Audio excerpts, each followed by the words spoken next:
Tracy Siegel, thank you very much. Civil unrest in some cities across America, the coronavirus pandemic, all of it putting major economic strain on small businesses, particularly in Seattle's formerly known as Chop Zone. Remember all that vandalism and looting and violence? In Portland, Oregon, hundreds of stores and restaurants permanently closed now. Remember all those jobs that used to exist there? Dan Springer is live for us in Seattle for an example of the fallout. Dan? Yeah, Harris, it's been a brutal months-long 1-2 punch, especially here in the Pacific Northwest. One example here is this iconic car wash in Seattle. It is closed down now, as you can see, fenced up and vandalized, frankly, according to the owner, over and over again. 126 street-level stores have shut down for good in downtown Seattle. The latest is Columbia Sportswear, a baby clothing store that's been here 44 years, is closed and moving to Idaho. The owner says the area is no longer safe. There is so much plywood covering glass windows and doors, even on businesses that are still open and trying to make it. It looks like one big construction zone.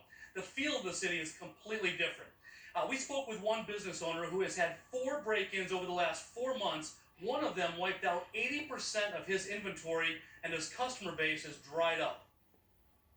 There's no reason to come to downtown now. All the big businesses are closing down, and even the Pike Place Market, is running on like 40% right now. Other downtowns that are suffering, Minneapolis, which had 150 buildings set on fire and $500 million in damage. On Chicago's Miracle Mile, more than 200 stores have been vandalized, and downtown Portland has been gutted. Nearly 300 of the 700 retail locations are either vacant or closed down, a dozen of them permanently. With big companies keeping their workers at home, the streets are increasingly dominated by people who are homeless and often in need of treatment for drug addiction and mental illness. COVID and then the rioting made a bad situation much worse. Many blame city leaders for letting the violence go unchecked.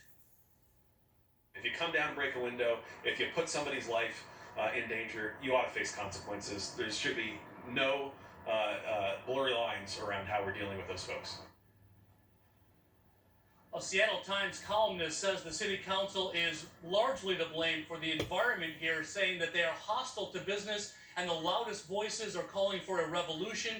And I can tell you, with all the violence and the businesses that are leaving, so too is the tax base that they rely so heavily on for their social services. Harris? Boy, that is an excellent reminder. Dan Springer, thank you very much. The media are